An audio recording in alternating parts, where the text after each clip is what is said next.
여기서는 이제 이 책에서 가장 뭐 다른 게 안 중요하다는 건 아니고요. 꽃, 여러분들이 가장 관심이 많으시고 또 가장 또 중요한 그 식물의 가장 중요한 그 기관 중에 하나인 꽃에 대해서 말씀드릴 건데요. 꽃은 잘 아시다시피 열매 또는 씨앗이 발달하는 부분이죠. 그리고 꽃잎과 그리고 꽃받침으로 둘러싸인 수술과 암술로 이루어져 있는 교과서적인 정의를 말씀드렸는데, 지금부터 이제 굉장히 화려하면서도 다양하고 그런 어떤 식물의 그 지능을 엿볼 수 있는 그런 재밌는 내용들을 소개해 드리도록 하겠습니다. 네. 그 꽃은 완전화가 있고 불완전화가 있죠. 먼저 이제 그 꽃의 모든 것을 갖춘 꽃을 예시로 들어보면, 이 꽃은 이제 후쿠시아라고 하는 종류인데, 보시면 네, 꽃잎이 있고요. 꽃잎이 4장이 있고 그 꽃잎을 감싸는 꽃받침 조각이 또 4장이 있습니다. 그 가운데 부분에는 꽃턱이라는 부분이 이렇게 있고요. 그 다음에 그 밑에 씨방이 자리하고 있습니다. 그리고 암술대가 하나 있고 그 위에 암술머리가 하나 있죠. 그리고 수술대가 8개가 있고요. 그리고 꽃밥도 8개가 지금 있습니다. 이것이 바로 이제 꽃 대부분의 그 90% 이상 꽃식물 중에서 이런 갖춘 꽃을 가지고 있게 되는데, 이 후쿠시아 같은 경우는 신기하게도 꽃잎과 꽃받침 조각 그리고 수술대가 4의 배수로 되어 있죠. 이렇게 되어 있고, 그리고 우리 그 외떡잎 식물들은 3의 배수로 되어 있습니다. 그리고 진정쌍떡잎 식물 같은 경우는 4 또는 5 이런 배수로 되어 있고요. 이런 것들을 알아두시면 앞으로의 설명이 좀 더 이해가 빠르실 것 같고요. 이 꽃식물 중에서 특히 한 5% 정도는 이 외떡잎 식물도 아니고 진정 쌍떡잎 식물도 아닌 그 독특한 군을 형성하고 있는데요. 목련이 대표적인이죠. 이 목련 같은 경우는 이 꽃눈을 그 포엽이 감싸고 있습니다. 꽃받침이나 꽃받침 조각이 아니라 포엽이 감싸고 있고, 꽃잎 같은 경우도 이게 꽃잎인지 꽃받침 조각인지 이게 구별이 약하기 때문에 우리가 화피편이라고 이렇게 부르고 있습니다. 그래서 이렇게 독특한 모습의 꽃을 가지고 우리가 가장 이른 시기에 진화한 꽃의 모습이 아닐까 이렇게 보고 있는 것이죠. 식물학자들이 가장 관심 있는 부분, 아까 서두에 그 우리 그 뿌리 부분, 식물계 부분 설명할 때 말씀드렸다시피, 초기에는 분류학자들이 그 식물의 생식기간, 즉 꽃의 암술과 수술의 숫자를 가지고 식물을 분류를 시도를 했었죠. 그만큼 중요한 요소 기관 중에 하나인데요. 특히 우리 일반인들도 그 식물을 분류할 때 있어서 꽃 모양을 가장 그 눈여겨 보시면 좋죠. 그 첫 번째로 하는 과정이 바로 대칭성의 조사입니다. 왼쪽에 그림을 보시면 이게 방사 대칭, 사방으로 다 대칭이 되어 있는지 아니면 이렇게 거울 대칭이라고 하는 좌우 대칭인지, 요거를 먼저 이렇게 판단을 하시면 좋을 것 같고, 그 이후에 이 꽃이 어떤 모양을 가지고 있는지 그런 부분을 살펴보면 좋을 것 같습니다. 그래서 뭐 나팔 모양도 있고 왕관 모양도 있고요. 그리고 관 모양도 있고, 그리고 독특하게 생긴 그 거라고 하는 그런 꽃꿀을 가지고 있는 그런 부분도 있고, 이렇게 가면 모양으로 생긴 금어초 같은 꽃도 있습니다. 금어초 같은 경우는 재밌는 게, 놀라지 마십시오. 가면 모양이라고 했잖아요. 근데 꽃이 졌을 때 이렇게 해골 모양으로 이렇게 남아있게 됩니다. 좀 약간 무섭긴 한데, 그래서 이제 꽃의 모양과 그리고 꽃이 진 다음의 모양, 이런 것들이 식물을 등정하는데 아주 중요한 요소가 될 것 같습니다. 그리고 꽃이 피는 이유는 뭘까요? 우리가 빛이 굉장히 중요한데, 그 식물마다 햇빛을 감지하는 그런 정도의 차이가 있죠. 그 단일 식물, 장일 식물, 중일 식물 이렇게 나누게 되는데, 단일 식물 같은 경우는 8시간 정도 햇빛이 있으면 되고요. 장일 식물은 14시간 정도 햇빛, 그리고 중일 식물은 햇빛의 양과 상관없이 이렇게 꽃을 피우게 됩니다. 이때 작용하는 것이 바로 이제 플로리겐이라고 하는 그 꽃을 피우게 하는 호르몬의 역할인데, 단일 식물 같은 경우는 이제 8시간의 햇빛이라고 했지만 더 중요한 거는 그 어둠입니다. 그 단일 식물 같은 경우는 8시간 햇빛, 그리고 나머지 시간은 어두워야 하는데, 그 어두운 시간 동안 단 잠깐이라도 빛이 스며들게 되면 그 과정이 깨지기 때문에 꽃을 피는데 문제가 있게 되는 것이죠. 대표적인 식물은 이제 포인세티아, 다알리아, 국화 이런 식물들이 바로 단일 식물의 예가 되겠고요. 장일식물 같은 경우도 마찬가지로 14시간의 햇빛이 필요한데 햇빛이 좀 더 지속적으로 이어지는 그런 시간이 필요한 거죠. 14시간 동안. 이 끊기거나 좀 이렇게 갑자기 어두워지거나 깜깜해지거나 이렇게 되면은 좀 문제가 있는 경우가 있습니다. 대부분 다 밖에서 여름에 많이 꽃을 피우는 식물들의 대부분이 이 장일식물이 되겠습니다. 그리고 장미라든지 뭐 이런 식물들은 그 낮의 길이와 무관하게 이제 꽃을 피운다고 알려져 있고요. 네. 우리가 꽃가루 하면은 우리가 이렇게 너무 미세해서 잘 보이지도 않고 모든 꽃이 다 이렇게 비슷하다라고 생각을 하시는데 사실 이렇게 현미경으로 보시면 꽃가루가 굉장히 다양합니다. 꽃가루만 보고도 이게 어떤 식물인지 동정을 할 수 있을 정도로 꽃가루는 우리 지문과도 같은 역할을 하게 되는데요. 주로 이제 동그란 모양도 있지만 뭐 원뿔형도 있고 삼각형 모양도 있고 이렇게 보시면 주사위 같은 모양도 보이고요. 그리고 이렇게 구멍이 나 있는 경우도 있고 표면이 거친 경우도 있고 끈적거리는 경우도 있고 굉장히 다양합니다. 백합 같은 종류는 저렇게 가운데 이렇게 골이 패여 있는데 거기에서 바로 화분관, 꽃가루관이 나오게 되는 구구라고 하는 용어를 가지고 있고요. 이렇게 다양한 꽃가루의 모습도 한번 보시면 흥미로울 것 같고요. 네. 히비스커스 스키조 페탈루스라고 하는 다소 어려운 이름, 그러니까 무궁화 속에 속하는 그런 꽃인데 제가 이 책을 이렇게 막 번역을 마치고 이렇게 서점에 소개를 하고 이랬을 때 지인 한 분한테 연락이 왔어요. 표지에 이 사진 쓰인 거 아시죠? 근데 그 지인분이 얼마 전에 이제 동남아 지역으로 여행을 갔었는데 그때 이 꽃을 실제로 보셨다는 거예요. 그래서 너무 반가워서 자기가 직접 봤는데 이름이 뭔지도 모르겠고 너무 신기해 사진을 많이 찍었는데 그 책이 갑자기 이제 서점에 이 책으로 딱 소개가 되니까 너무 반가운 마음에 저한테 연락을 주셨던 기억이 있습니다. 이 꽃 같은 경우는 이 펜던트라고 할 정도로 이렇게 늘어진 모습으로 꽃을 피우게 되는데 서로 거리감이 있습니다. 꽃과 꽃 사이에. 그래서 마치 귀걸이가 달린 것처럼 이렇게 거리감이 있고 그리고 꽃잎이 뒤로 말려서 공 모양을 형성하게 됩니다. 그 이유는 이 새라든지 곤충이라든지 이 식물 꽃이 더 잘 돋보이게 하기 위해서 굉장히 예쁘게 연출을 한 것인데 이 수꽃, 이 수술 같은 경우 먼저 이렇게 수술이 성숙을 하게 돼서 꽃가루가 날리게 되고 그 사이에 이 끝에 달려있는 암술은 아직 성숙하지 않은 단계가 됩니다. 이것을 이제 전문용어로는 수술선숙이라고 하게 되는데요. 그래서 꽃가루가 먼저 날린 다음에 그 다음에 암술이 준비가 되면 암술은 위쪽으로 살짝 휘어져 올라가게 됩니다. 그래서 자기의 꽃가루를 받지 않으려는 것이죠. 다른 데서 오는 꽃가루를 받기 위한 타가수분 전략 중에 하나로 볼 수가 있는데 굉장히 예쁘기도 하고 이런 전략도 굉장히 독특한 꽃으로 보시면 될 것 같습니다. 또한 그 암술과 수술의 높낮이의 차이를 이용하는 식물도 있습니다. 우리 앵초는 많이 아시죠? 앵초. 봄에 또 많이 볼 수 있는 꽃. 그리고 종류도 굉장히 다양한데요. 앵초는 이렇게 가운데 부분에 이렇게 동그랗게 구멍이 파져 있는데 그 안에 수술과 암술이 같이 담아져 있습니다. 근데 신기하게 단주화와 장주화라고 해서 장주화 같은 경우는 암술이 더 위에 올라와 있게 되고요. 단주화 같은 경우는 암술이 이렇게 밑으로 가라앉아 있습니다. 그래서 수술과 암술의 높낮이 차이에서 서로 다른 꽃의 수술과 암술이 만날 확률이 서로 같은 꽃의 그 만남이 이루어질 확률보다 훨씬 더 크게 되는 것이죠. 그래서 서로 다른 꽃의 꽃가루로 수분을 하기 위한 그런 전략을 가지고 있는 아주 신기한 그런 기작을 볼 수가 있고요.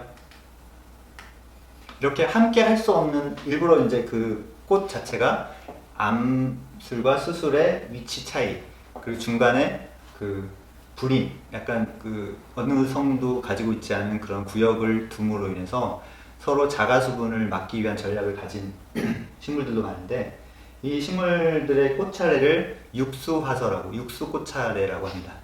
그래서 약간 기둥 모양으로 이렇게 서 있는 모습을 볼 수가 있고요. 그리고 이 꽃차례를 감싸고 있는 것은 바로 포엽이죠. 그래서 우리가 정원 식물로 이용할 때는 그 포엽의 아름다움 때문에 이 식물을 많이 이용을 하게 되는데 대표적인 식물이 바로 이 타이탄 아름 또는 학명으로 아모르포팔루스 티타눔이라고 하는 이런 식물이죠. 이 높이가 한 3m 정도 되고요. 꽃 중에서 전 세계에서 아마 가장 큰 꽃이 아닐까. 그리고 이 식물은 꽃을 피우는데 3년에서 10년 정도의 시간이 필요합니다. 왜냐면 꽃을 피울 만큼 그런 양분도 축적을 해야 되고 여러 가지 환경 조건이 맞아야지만이 이런 꽃대가 올라오게 되는 것이죠. 그리고 꽃이 피지 않을 때는 그냥 단일 잎으로만 형성이 되게 되는데 그게 한 4, 5m 정도 되는 그런 형태를 이루게 되고 그것이 어느 때가 되면 이렇게 아주 멋진 꽃을 피우게 되는데 이 멋진 외모와 달리 이 꽃은 냄새가 아주 지독하기로 소문이 났습니다. 특히 이제 고기 썩는 냄새가 난다고 해서 사람들이 이 꽃을 보러 구경을 하러 갔다가 대부분 코를 막고 찡그리는 경우를 볼 수가 있는데요. 그만큼 아주 유명하고 식물원에서도 서로 이제 유치 경쟁이 있을 만큼 이 식물들에 대한 인기가 아주 높죠. 대신 자연 서식지에서는 이 식물들이 멸종 위기에 처해 있기 때문에 그 열대 우림 지역, 특히 이 식물들이 자라는 수마트라라든지 인도네시아 이런 환경에서는 이 식물을 보호하기 위한 그런 전략 대책들도 마련이 되고 있다고 합니다. 이 식물의 꽃자리를 보시면 이게 암꽃이고 숫꽃이고요. 그리고 암꽃이 먼저 이렇게 성숙을 하게 됩니다. 그래서 냄새를 맡고 파리 종류들이 다 몰려들게 되는 것이죠. 이 가운데 있는 육수꽃차리의 저 기둥의 역할은 그 열을 발산을 하고 그로 인해서 열과 함께 냄새가 온 숲에 퍼져나가게 해서 멀리서도 파리들이 다 찾아오게끔 하는 굴뚝 역할을 하게 되는 것이죠. 그래서 이렇게 신기한 꽃차리의 모습을 보셨고요. 또 하나의 그 비슷한 꽃, 냄새로 따지면 비슷한 꽃이 바로 시체꽃인데요. 라플레시아라고 하는 속명을 가지고 있고요. 라플레시아 아르놀디. 그리고 이 식물은 아까 타이탄 아름과 달리 기생식물입니다. 타이탄 아름과 함께 쌍벽을 이루는 이 꽃은 그 시체 썩는 냄새를 뿜는 그런 기생식물의 한 종류이고요. 다른 덩굴식물에 자신의 뿌리를 내려서 살아가는 그런 식물입니다. 그리고 이 크기가 한 1m가 넘을 정도로 굉장히 큰 단일 꽃으로서는 전 세계에서 가장 크다는 기록을 가지고 있고요. 이 꽃도 마찬가지로 이 안쪽에 보시면 암술과 수술이 이렇게 있게 되는데 다른 그 파리라든지 이런 곤충들이 찾아와서 그 썩은 고기인지 알고 찾아와서 이렇게 이 꽃을 탐색을 하게 되는데 사실 얻어갈 게 아무것도 없습니다. 그래서 그 곤충들 입장에서는 굉장히 그 사기를 치고 있는 그런 식물이죠. 근데 이 식물이 기생식물이고 또 여러 가지 그런 안 좋은 이미지가 있지만 사실은 이 생태계에서도 이 식물만의 역할이 따로 있다고 합니다. 그래서 이 식물을 보존하기 위해서 지금 멸종위기에 처했거든요, 이 식물도. 그래서 많은 식물학자들이 그런 관심을 기울이고 있는 그런 꽃 중에 하나죠. 네. 아까 우리 잎 설명하는 부분에 있어서 우리가 빅토리아 수련에 대해서 살펴보았는데요. 잎뿐만 아니라 이 빅토리아 수련은 꽃에 관련된 이야기도 굉장히 흥미롭습니다. 아름다운 감옥이라고 제가 표현을 했는데 이 꽃은 아마 이 안에 들어가서 이 꽃가루 이렇게 전분지를 섭취하는 저 딱정벌레 입장에서는 가장 행복한 공간이 아닐까. 왜냐면 첫날 밤, 이 꽃이 피는 첫날 밤은 향기가 파인애플 같은 향기가 나고요. 흰색 꽃. 그래서 이 딱정벌레가 아주 잘 찾을 수 있는 그런 꽃이고 저 안으로 이제 딱정벌레가 들어가서 전분지를 섭취하기 시작하죠. 그때 이 꽃의 상태는 암술이 성숙한 상태입니다. 암술 머리가 이렇게 활성화되어 있는 상태고 그래서 이 딱정벌레가 다른 데서 가져온 꽃가루가 이미 이제 수정이 되게 되는 것이죠. 그때 이 식물은 갑자기 그 꽃잎을 닫아버립니다. 그러니까 밤에 피게 되는데 밤에 딱정벌레 들어온 상태에서 이렇게 꽃잎을 닫아버리는 거죠. 그 상태에서 약 24시간 동안 이 딱정벌레는 저 안에 갇혀있게 되는 것이죠. 그 안에 무슨 일이 일어나냐면 이 식물은 암꽃에서 숫꽃으로 변화를 하게 됩니다. 그래서 암술은 이미 수정이 됐다는 전제하에 꽃가루가 무수히 많이 형성이 되게 되고 그리고 꽃의 색깔도 하얀색에서 약간 보랏빛으로 바뀌게 됩니다. 또는 핑크색으로 바뀌게 되는 것이죠. 그래서 두 번째 날이 되면 꽃이 다시 열리게 되고 딱정벌레는 밖으로 나와서 다른 꽃으로 가서 또 같은 과정을 반복하게 되는 거예요. 그래서 단 이틀 동안만 꽃이 이렇게 피게 되고 수정이 이루어진 다음에는 이 꽃을 잡고 있는 줄기가 서서히 물속으로 가라앉게 되면서 그 밑에 있는 진흙으로 떨어지게 되고 그러면 거기서 이제 바다가 이루어지게 되는 것이죠. 놀랍게도 이 빅토리아 수련은 어마어마한 크기에 비해서 1년의 과정 동안 이렇게 자라고 꽃 피우고 열매를 맺고 하는 과정이 이루어지게 됩니다. 네, 이것은 제가 롱우드 가든에서 가드너로 일하면서 배울 때, 이때 이제 그 자연 상태에서는 아마존에서는 그 딱정벌레가 그 역할, 꽃가루 바지의 역할을 하지만 이런 가든 환경에서는 그런 역할을 대신하는 사람이 바로 가드너죠. 가드너가 직접 꽃가루를 이 꽃에서 저 꽃으로 이렇게 묻혀가지고 씨앗을 만들기 위한, 그래서 내년에 또 이 꽃을 고객들한테 보여주기 위한 그런 작업을 하고 있는, 마치 외과 의사가 이렇게 수술하는 장면처럼 이렇게 모습을 담아봤는데요. 네, 자세히 보시면 이렇게 꽃들의 내부도 살펴볼 수가 있습니다. 저도 이제 제주도에 있는 식물원에서 일할 당시 이 씨앗을 만들기 위해서 이렇게 노력하는 모습을 카메라에 담아봤고요. 꽃의 그 각각의 모양, 꽃잎의 모양도 중요하지만 사실 꽃차례라고 하는 그런 부분이 있는데, 꽃차례는 뭐냐면 이 꽃줄기, 그러니까 줄기와 꽃을 연결하는 꽃줄기와 그리고 그 상태에서 개개의 그 작은 낫꽃들을 연결하는 꽃자루, 그러니까 꽃줄기와 꽃자루가 어떻게 배열되어 있느냐를 살펴보는 게 바로 꽃차례라고 할 수가 있는데요. 꽃차례의 그런 형태에 따라서 이렇게 다양한 모습의 그 분류를 우리가 살펴볼 수가 있습니다. 크게 보면 유한 꽃차례와 무한 꽃차례가 있는데요. 유한 꽃차례는 그 꽃이 갈라지면서 이렇게 분질을 해 나가면서 마지막 부분에 꽃 한 송이로 딱 마감을 짓는, 그래서 더 이상 꽃차례가 이렇게 계속 연결되거나 이러지 않은 그런 꽃차례를 유한 꽃차례라고 하고요. 무한 꽃차례는 이 꽃이 한번 피기 시작하면 계속 분지가 되면서 가지치기를 하면서 거기에 끝부분이 계속 영양아로 남게 됩니다. 그럼 영양아에서 또 다른 꽃들이 막 나오게 되는 것이죠. 그래서 무한 꽃차례라고 하게 되고요. 유한 꽃차례의 대표적인 것은 튤립, 이렇게 한 송이 꽃처럼 단정화라고 해서 이제 하나의 꽃을 피는 경우, 뭐 취산화서도 있겠고요. 이렇게 다양한 모습을 볼 수가 있고요. 정갈상 취산화서라고 해서 붓꽃은 약간 이렇게 정갈 모양처럼 이렇게 자란다고 해서 그런 이름을 가지고 있고, 무한 꽃차례는 이제 총상 꽃차례, 원축 꽃차례 이런 다양한 이름들을 가지고 있는데, 보시다시피 꽃이 계속 끊임없이 피는 것을 볼 수가 있습니다. 국가가의 식물들은 대부분 이렇게 그 두상화서라고 하는 그런 화서를 갖게 되는데, 민들레 같은 경우는 이제 뒤에 설명을 드리겠지만 설상화로만 이루어져 있고요. 에키네시아라고 하는 것은 설상화와 관상화로 이렇게 이루어진 무한 꽃차례라고 볼 수가 있습니다. 좀 전에 설명드렸던 설상화와 관상화 한 번쯤 들어보셨을 텐데요. 그 국화과, 우리 패밀리 중에서 가장 많은 그 종을 가지고 있는 과 중에 하나가 국화과입니다. 국화과는 대부분 이 설상화와 관상화로 이루어진 두상화로 우리가 부르게 되는데요. 그 설상화와 관상화는 이런 형태를 띠고 있습니다. 그래서 가운데 부분에 그 수술 부분이 그 수술대와 이런 것들이 융합이 되어서 이렇게 하나의 관 모양으로 형성이 되어 있고, 설상화 같은 경우는 이 혀처럼 생긴 한 장의 그 꽃잎과 그다음에 가운데 수술이 융합된 부분으로 이루어져 있습니다. 그래서 에키네시아라고 하는 이 식물 같은 경우는 북미 지역이 원산지인데요. 설상화와 관상화 두 가지 그 꽃의 형태를 다 가지고 있죠.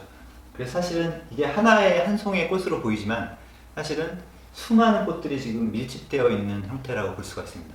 그래서 가장자리는 설상화, 그 가운데 부분은 관상화로 이루어져 있는 것이죠. 그리고 바깥에서 먼저 피기 시작해서 점점 안쪽으로 꽃이 피게 되는 그 이유는 그 벌이라든지 이 수분 매개 곤충들이 한 번만 왔다가 가서 끝나는 게 아니라 꽃이 계속 피고 지기 때문에 자주 계속 드나들게끔 하는 그런 전략을 가지고 있게 되는 것이죠. 그리고 민들레 같은 경우는 요 관상화가 없고요. 이 설상화로만 이루어져 있는 꽃이고, 엉겅퀴라고 하는 꽃도 아시죠? 엉겅퀴는 설상화 대신 관상화로만 이루어져 있는 꽃입니다.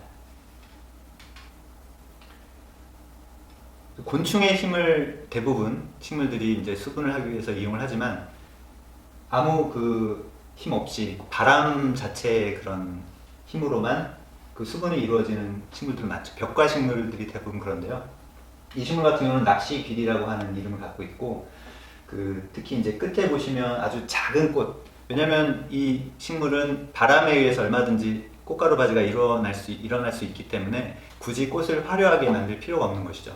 그래서 아주 눈에 보일랑 말랑 할 정도의 작은 크기로 꽃을 만들고 나머지 부분은 바람에 잘 움직일 수 있도록 이런 포형, 이 꽃을 감싸고 있는 부분을 포형이라고 하는데 거기는 내화형과 외화형 이런 부분들 아주 세밀한 기관들이 이렇게 자리를 차지하고 있습니다. 그래서 바람을 잘 탈 수 있도록 그렇게 진화를 한 것이죠. 그리고 꽃이 이 동물들, 곤충들을 유혹하기 위해서 그 선물로 내놓는 것이 바로 꿀이죠. 꿀은 자당이라든지 과당이라든지 이런 달콤한 성분들, 당분 성분들이 많이 들어있게 되고요. 그리고 꿀은 대부분 이 꽃의 종류, 식물의 종류마다 그 성분들이 다 다릅니다. 그래서 어떤 꽃 같은 경우는 이 벌이나 나비가 아닌 다른 도마뱀이라든지 여기서 보시면은 이제 개코라고 하는 그런 도마뱀 종류를 유혹하기 위해서 그 붉은색 그 꿀의 색깔이 약간 붉은 빛을 띠죠. 그리고 그것이 도드라져 보이게 하기 위해서 꽃잎 자체를 이렇게 연한 파란색으로 색의 대비를 이렇게 만들어낼 정도로 굉장히 신경을 많이 쓴. 그래서 이 개코 도마뱀 같은 경우는 이 꽃을 타고 올라갈 수 있는 그런 능력이 있기 때문에 이 꿀을 이용할 수가 있는 것이죠. 꿀은 그 꽃의 어느 부분에 있을까요? 네, 보시면 단면들을 보시면 이제 씨방 주변에 그 밑에도 있을 수 있고요. 그리고 수술대라고 하는 그 기다란 수술대 밑에도 꿀샘이 분포할 수 있습니다. 그리고 꽃잎의 밑부분, 가장 깊숙한 곳에 위치해 있기도 하죠. 그것은 이 수분 매개 곤충이 어떤 종류이냐에 따라서 이 식물마다 자신들이 꿀을 어디에다 감춰놓는지 결정을 하게 되는 것이죠. 이 송화꽃, 우리 아이비 종류라고 할 수 있는 이 송화 같은 경우는 표면에 이렇게 꿀샘을 분포를 시켜서 이 주둥이가 짧은 말벌 종류가 쉽게 이용을 할 수가 있고요. 이 두 번째 헬레브로스라든지 세 번째 투고꽃 같은 경우는 약간 그 호박벌처럼 주둥이가 좀 긴 곤충들이 이용할 수 있게끔 그 꽃의 가장 깊숙한 안쪽에 꿀샘을 분포를 하고 있습니다. 메발톱이라고 하는 꽃도 잘 아실 텐데요. 우리 하늘 메발톱, 하늘색도 있지만 이렇게 노란색도 있고 붉은색도 있고 굉장히 다양한 종류의 메발톱 식물들이 이렇게 이용을 할 수가 있습니다. 이 메발톱 같은 경우는 굉장히 길게 그 뒤쪽으로 형성이 되어 있는 꿀샘, 꽃꿀 부분이 거라고 하죠. 그런 부분들이 이렇게 형성이 되어 있는데 저 안에 있는 꿀을 누가 이용할 수 있을까요? 네, 바로 박각시 나방이라고 하는 그 나방 종류가 이용을 할 수가 있습니다. 그 다윈이 지금으로부터 뭐 한 150년 이상 그 전에 예측을 했던 부분이 있었는데요. 그게 뭐냐면 이 희귀한 난초, 요 안그레아쿰이라고 하는 요 난초가 발견이 됐어요. 근데 이 난초의 뒷부분에 거가 이렇게 형성이 되고 그 안에 꿀이 있는 걸 보고 다윈이 이 난초를 이용할 수 있는 나방 종류가 분명히 있을 것이다. 이렇게 예측을 했는데 그때 당시 발견은 안 됐었죠. 근데 1992년 이렇게 30cm 정도 되는 그런 박각시 나방 종류가 이 꽃을 이용을 한다는 것이 밝혀지게 됐습니다. 그래서 다윈의 예측이 이렇게 들어맞은 경우가 된 것 같고요. 그래서 이렇게 각 꽃들은 자신들이 꿀을 어디에 숨겨놓는지 그거를 그 정확하게 맞아 떨어지는 그런 매개 곤충들 또는 동물들을 이용해서 그렇게 진화를 해왔다고 볼 수가 있습니다. 디기탈리스라고 하는 꽃도 여러분들 많이 이제 꽃축제 같은 데서 많이 볼 수가 있는데 이 꽃 같은 경우도 호박벌의 맞춤형으로 이렇게 꽃이 형성이 되어 있습니다. 이 꽃이 열려있는 이 입구 부분이 정확히 호박벌이 딱 들어갈 수 있는 크기, 그 날개를 접어야지만이 딱 착륙을 해서 들어갈 수 있는 부분이고요. 그 윗부분에 꽃가루라든지 이렇게 수분을 일어나게 하는 그런 기관들이 윗부분에 이렇게 형성이 되어 있습니다. 그리고 작은 미세한 털 같은 것들이 나 있는데 이 털들은 호박벌을 제외한 다른 곤충들은 작은 곤충들은 감히 그 안으로 들어갈 수 없게 만들어 놓은 것이죠. 그래서 호박벌은 그 자신만이 이 안으로 들어가서 가장 안쪽에 있는 꿀을 이용할 수가 있습니다. 또 어떤 꽃들은 이 곤충들을 운동을 시킵니다. 어떤 말씀이냐면 이 1초에 이 엄청나게 많은 횟수의 그 날개짓을 하는 벌들, 이 벌들이 이 꽃 앞에 가서 열심히 날개짓을 해야지만이 그 진동으로 진동으로 이 꽃가루가 조금씩 떨어지게 되는 것이죠. 그 아주 미세한 구멍을 통해서 고단백의 꽃가루가 나오게끔 하는 그런 형태를 띠고 있는데, 주로 가지과의 식물들, 이거는 보리지라고 하는 꽃이고요. 그리고 토마토 꽃, 많이들 보셔서 알 건데, 그 토마토 꽃 같은 경우도 이 호박벌이 자신의 꽃턱을 이용해서 딱 위치를 잡은 다음에 날갯짓을 이용해서 꽃가루가 나오게끔 하는 아주 특이한 그런 형태를 갖고 있죠. 우리 현대 화가, 모더니즘 화가 중에서 조지아 오키프라고 하는 화가는 꽃의 우리 사진 촬영을 하게 되면 접사, 아주 근접 촬영을 하는 기법이 있는데, 꽃을 아주 가까이서 이렇게 관찰하고 그림을 그린 화가로 유명합니다. 특히 관점을 가지고 놀았다라고 표현을 하고 있는데요. 이 꽃을 어떤 각도로 보느냐에 따라서 굉장히 다른 느낌을 가질 수가 있고, 특히 아주 가까이서 보는 느낌.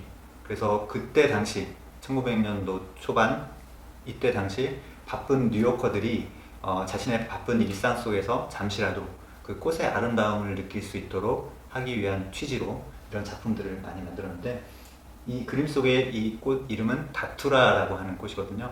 그 별명이 악마의 나팔이라고 하는 꽃인데, 이 다투라랑 비슷한 식물 중에 이렇게 하늘을 보는 것이 아니라 밑을 향해서 보는 꽃이 있습니다. 그것은 재밌게도 천사의 나팔이라는 별명을 가지고 있습니다. 그래서 하지만 그 이름과 상관없이 수많은 꽃들의 그런 그 아름다움, 고유의 아름다움을 표현하기 위해서 많이 노력을 한 화가이고요. 그 앤디 워홀이라고 하는 화가도 있습니다. 그 화가 같은 경우는 여러 가지 그 팝 아트라든지 이런 걸로 유명한데, 특히 요 밑에 보시는 그림 작품처럼 히비스커스의 그런 꽃들을 다양한 그 실험을 통해서 그런 현대적인 느낌을 주기 위해서 재조명, 꽃의 재발견, 이런 시도들을 많이 했던 화가로 유명합니다. 꿀은 우리가 곤충이라든지 다른 동물들, 그리고 특히 새도 아주 좋아하는 먹이 중에 하나죠. 그 꿀을 먹는 새들 가운데 가장 유명한 새가 바로 벌새 종류인데요. 벌새는 그 자신의 그 긴 주둥이, 그리고 그 공중에서 정지할 수 있는 능력, 그러니까 날면서 이 정지를 할 수 있는 능력 때문에 이런 이 통 모양의 꽃들을 아주 좋아하게 되고, 그 통 모양의 꽃 안쪽에 있는 꿀을 이용할 수 있는 특권을 가지고 있죠. 그래서 저기 사진 속에 작게 보이는 그런 아주 작은 새, 그런 새가 꿀을 좋아하고요. 그리고 꿀파리새라고 해서 좀 약간 이 벌새 정도의 그런 공중 정지 능력은 없지만, 이런 꽃 위에 앉아서 그런 꽃에 있는 꿀을 먹길 좋아하는 새도 있습니다. 이런 꽃들 같은 경우는 이 새들이 잘 앉을 수 있도록 횃대 같은 그런 장치, 그 새가 붙잡을 수 있는 그런 장치들을 하고 있고, 그레빌레아라고 하는 이 꽃 같은 경우도 그 암술에 그 꽃가루 프리젠터라고 하는 그 꽃가루 부분을 많이 묻혀놓게 되는데, 그 새들이 와서 꿀을 이용하는 동안 꽃가루를 흠뻑 묻혀갈 수 있도록, 그냥 주지는 않는 거죠. 그래서 어떤 꽃들은 새들을 위한 이런 수분 전략을 가지고 있다는 부분 소개를 해드렸습니다.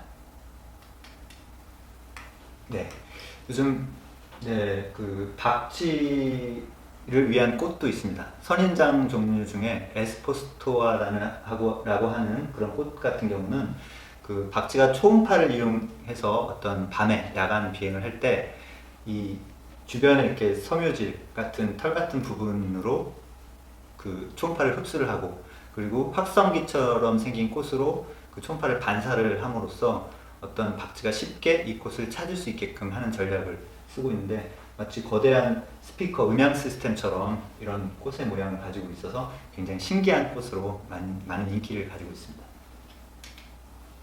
그리고 밤에 피는 꽃 중에서 이 꽃을 따라갈 만한 꽃이 드물죠. 월하민이라고 해서 이름도 아주 거창한데요. 이 꽃은 한번 꽃봉오리가 생기기 시작해서 꽃이 피기까지 한 달 정도의 시간이 걸린다고 하는데, 밤에 이제 꽃이 피어나게 되면 이 꽃향기가 엄청나게 좋습니다.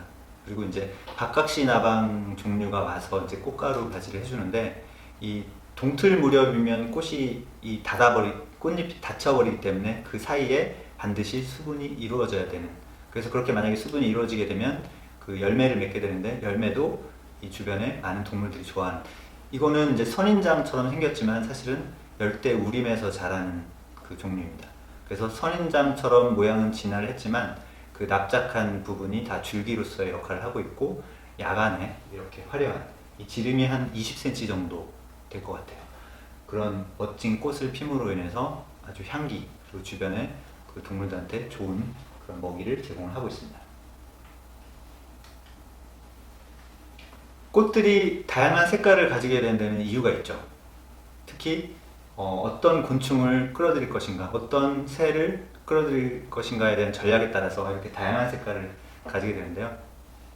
흰색 꽃 같은 경우는 나방이 좋아한다고 하고요. 보라색이라든지 파란색 같은 경우는 벌들이 좋아합니다. 그리고 분홍색, 노란색 이런 꽃들은 나비 종류들이 많이 좋아하는 것 같고요. 그리고 새들은 주로 붉은색 꽃을 좋아한다고 합니다. 그리고 이렇게 다양한 꽃 색깔에 따라서 매개곤충의 종류도 조금씩 달라지게 되고요. 그리고 우리 그 사람들도 꽃의 색깔에 따라서 이렇게 느끼는 그런 감정들도 좀 많이 다르고, 빅토리아 시대 같은 경우는 특히 꽃을 선물할 때 그런 꽃 색깔이라든지 꽃의 종류라든지 이런 거에 따라서 의미 부여를 많이 했다고 합니다.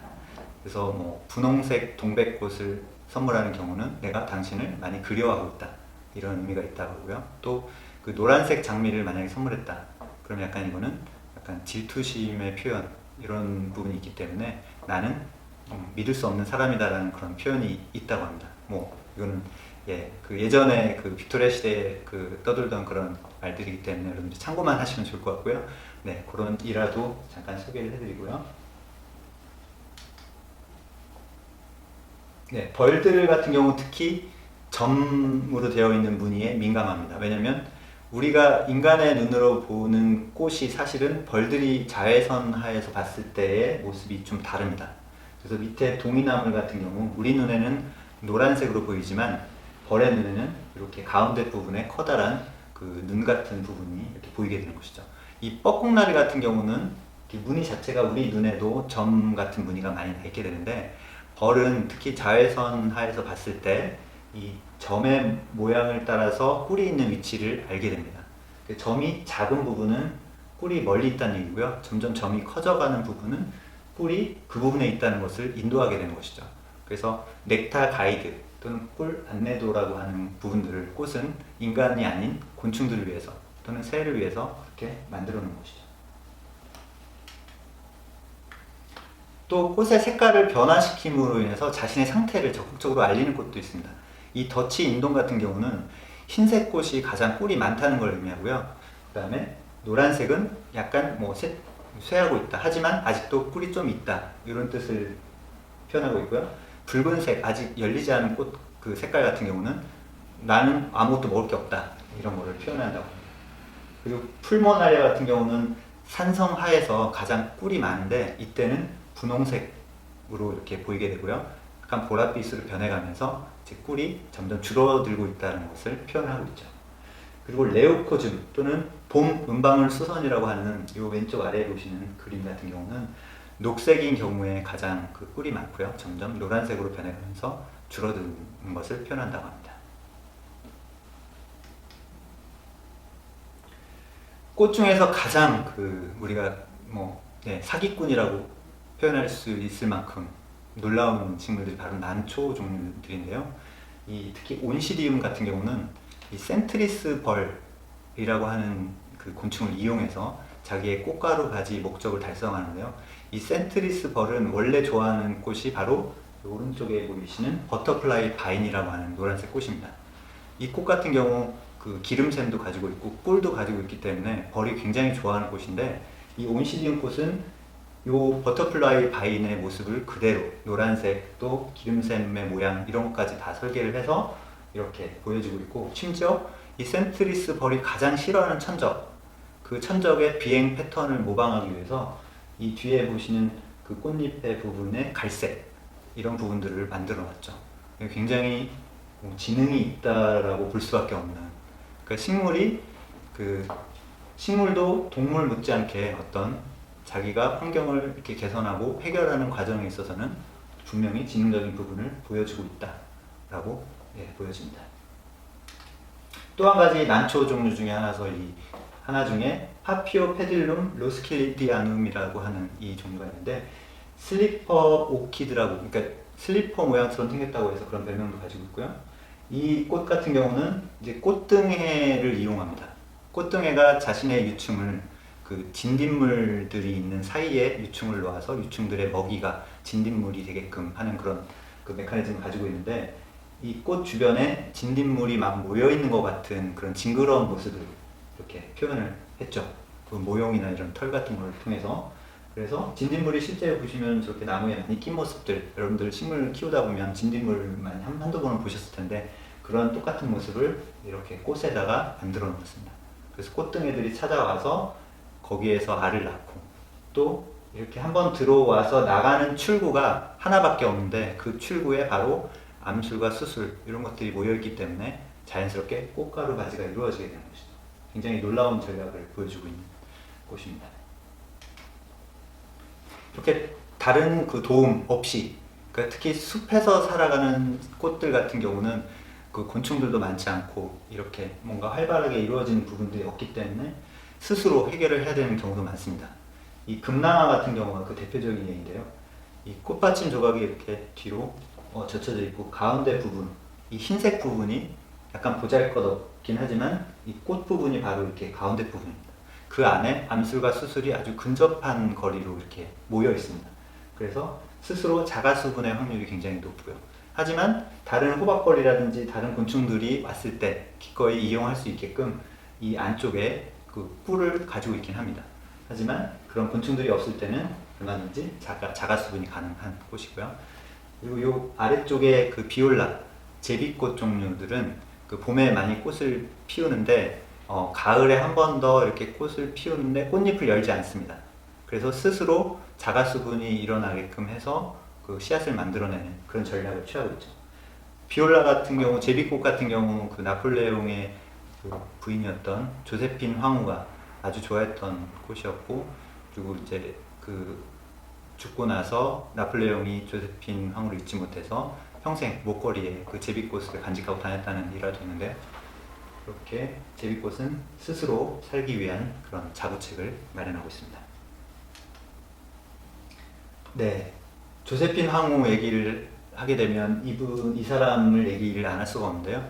그 피에르 조제프 르두테, 꽃의 라파엘이라고 하는 아주 멋진 별명을 가지고 있는데, 이분 같은 경우는 그 말메종, 조세핀 황후가 그 만들었던 아주 훌륭한 정원이죠.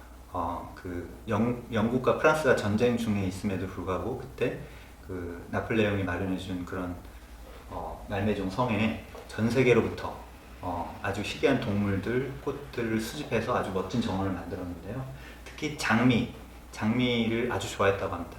그래서 250종 정도의 장미가 당시 그 중국에서 처음 들어온 장미들도 있고, 유럽에서 많이 키우던 장미들도 있고, 그래서 250종 정도가 그 자라고 있었는데, 이 루드테가 그 말메종 성에 있는 장미를 세밀화로 많이 남겨놓았습니다. 그래서 한 120종 정도의 작품들을 오늘날도 볼 수가 있는데, 그렇게 그런 스토리가 있고, 이 루드테 같은 경우는 그 마리 앙뚜아네트의 전속 화가이기도 했고요. 그 왕궁과 이렇게 밀접한 관계를 가지면서 꽃을 많이 그린 작가로 유명합니다. 연꽃 같은 경우는 물속에서 자라면서 이 꽃을 피우게 되는데, 꽃이 밤에는 이렇게 꽃잎을 오므리게 되고요, 낮에는 이렇게 열게 되는데, 그 온도차가 꽃잎의 바깥과 안의 온도차가 40도가 될 정도로 자체 발열 기능이 있습니다. 네, 이런 꽃들이 또 몇 가지가 있는데, 요 위에 보시면 튤립, 약간 그 단순하게 표현하는데 이게 튤립입니다. 튤립 같은 경우 그 안과 밖의 온도차가 약 10도 정도. 그래서 밤에 추울 때, 그 이른 봄에 꽃을 피기 때문에 밤에는 아직도 춥거든요. 꽃샘추위라든가 이런 것 때문에. 그때는 꽃을 닫아서 그 안에를 따뜻하게 유지하고, 낮에 이렇게 열어서 그 향기라든지 그 곤충들을 불러들이기 위한 그런 그 전략을 취하고 있는 것이죠. 연꽃도 마찬가지로 그 밤에 이걸 닫지 않게 되면 그 야행성 동물들이라든지 비바람에 그 꽃이 훼손될 수가 있기 때문에 그 안 좋은 환경 하에서 꽃잎을 닫아주게 되는 것이죠. 그리고 청연회라고 해서 연꽃이 이른 아침에 이렇게 피어나는 소리, 연꽃이 많이 자라고 있는 연밭에서 그런 소리를 즐기는 그런 모임도 옛날에 전통적으로 있었다고 하는데, 이렇게 퍽퍽 하면서 연꽃이 피어나는 소리를 아침에 듣게 되면 굉장히 좋은 그런 시간이 될 수도 있습니다.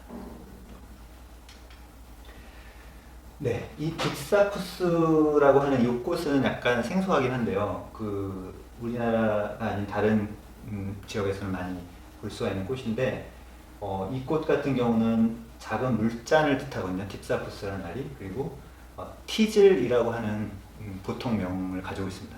티즐이라고 하는 것은 이렇게 옷감을, 특히 이제 털 같은 모자, 그 모자의 그 털을 이렇게 풍성하게 보이게 하기 위해서 이렇게 긁어내는 그 도구를 말하는데, 이 꽃을 보호하기 위해서 이 포엽들이 이렇게 날카롭게 발달이 된 부분을 이용을 해서, 꽃이 진 다음에 그 꺼끌꺼끌한 부분들을 바로 티즐이라고 하는 도구로 이용을 하게 되는 것이죠. 그래서 요 위에 이제 작업하는 모습을 볼 수가 있고요. 티즐로 모피 작업을 하는 모습들. 그리고 이와 비슷한 식물 중에서 우엉이라고 하는 식물 있죠. 우리 찍찍이 테이프라고 해서 이렇게 붙였다 뗐다 하는 그거에 그 아이디어가 됐던 그런 우엉이라는 식물도 그런 날카로운 그런 부분들을 이용해서 동물에 달라붙거나 그 먹히지 않기 위해서 그 자체 방어 기작을 가지고 있는. 그래서 꽃은 이러한 그 꽃을 보호하기 위한 방어 메커니즘도 가지고 있다는 거 소개를 해드렸고요. 또 가짜 꽃들도 많이 있습니다.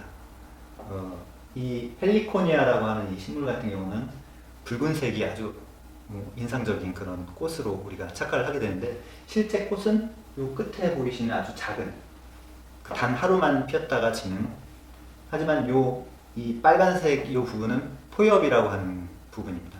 브렉트라고 하죠.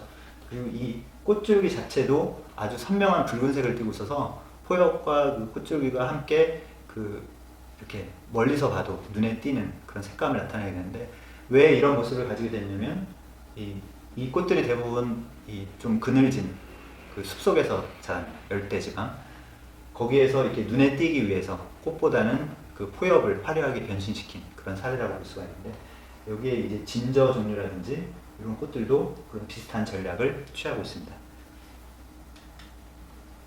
또 거실식물 같은 경우는 꽃을 피우지는 않지만 암구가와 수구가가 따로 나뉘어 있습니다. 그래서 수구가는 암구가보다 밑에 정도의 위치에 있어서 꽃가루가 날렸을 때 자신의 암구가가 아닌 다른 나무의 암구가로 이렇게 퍼져나갈 수 있는 전략을 가지고 있고, 그리고 꽃가루 아닌 포자를 만드는 그런 역할 수구가가 하고 있고요. 암구가는 그런 포자를 받아서 이렇게 실편 사이에 리씨들을 많이 씨앗들을 성숙시키게 하는 그런 구조를 가지고 있죠. 여기 보시면 암구가의 사이사이에 미씨들이 자라고 있는 모습을 볼 수가 있습니다. 솔방울 같은 그런 암구가가 성숙하는 데는 한 2년 정도의 시간이 걸린다고 합니다.